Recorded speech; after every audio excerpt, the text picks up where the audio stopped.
Amen, brother. Let me explain. January 3rd, 2017. I'm in the hospital, Gangster. I've been in there since Thursday night. I had a stress test done on that Thursday before.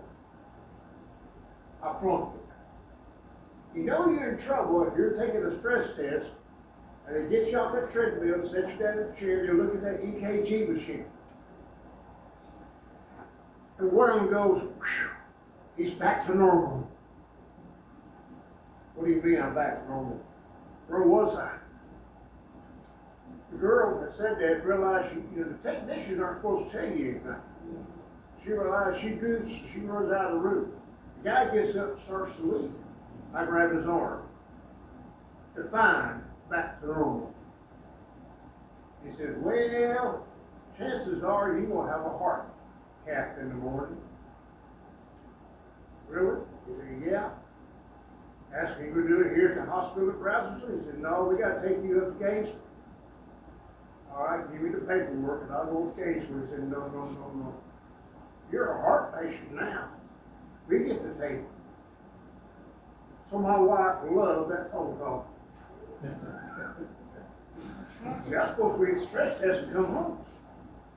So, anyway, at a stress test that next Friday, the doctors come and told my wife, yes, we're going to have to do surgery on him. We're going to watch him tonight. Make sure he's okay.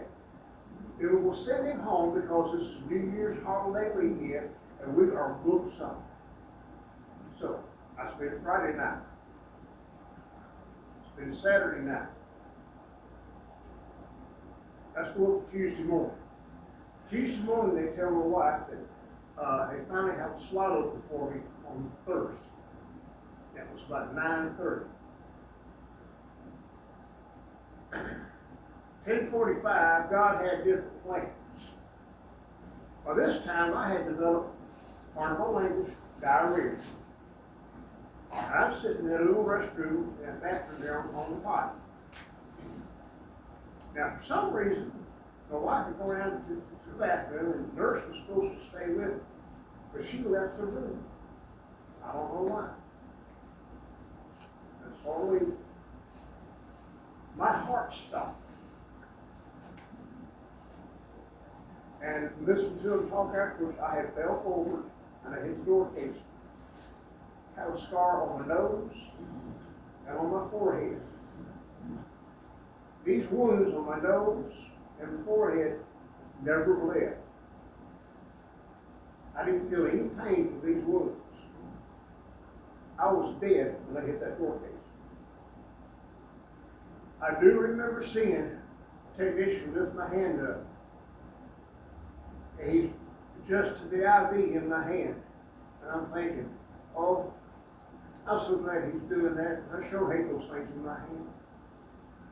But I felt zero pain. I felt great. I had a euphoric feeling around me.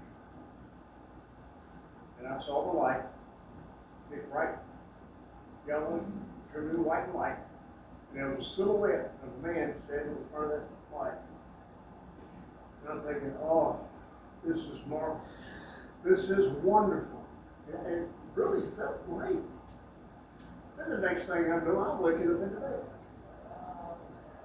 I'm laying there trying to figure out what's going on. I was sitting on the john, and I'm laying in the bed. Nurses are hollering, does he have rhythm yet? Does he have rhythm yet? I seen enough TV, I knew what they meant. And my heart started back.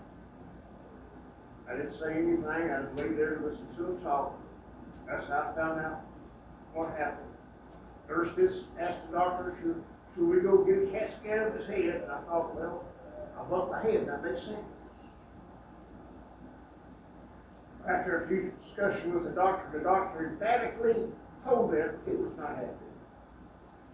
I can't quote what the doctor said because we're in church, okay? Yeah. But he made it clear they wanted to get me cleaned up and down to cardiac ICU then. So here they come like a NASCAR team around the bed. Clean me up and everything out the door. You know, normally they push the bed down the hallway, and be kind of careful with it, asking people to move it. No, they were moving people out of the way and running down the hallway. Well, I did get to see my wife before he got me out of the room and talked to her for a few minutes. And, after they took me out, put me on the elevator, took me down to the surgery place, the doctor did come and talk to my wife and told her that my heart had stopped in 3 minutes. And they, I got on the elevator, they have, mirrors on top of those elevators, and I got to see the wounds in. And the only thing I said that whole time was, whoa, something happened. I get downstairs, and this thing I know, pushing me around, and then I wake up a little later. Well, I don't know how much later, a day or two, a day later, time. Several days. You know, it tubes up the chest, had triple bypass. But I was dead. I went that, I had that, near-death experience. It was a great feeling, like you hear that, if you see any videos or people talk about it, it was a great euphoric feeling. I don't fear death anymore. And I gotta be perfectly honest with you. I'm looking forward to the next time I have that euphoric feeling. I'm looking in the face of Jesus. Amen. Amen. Amen.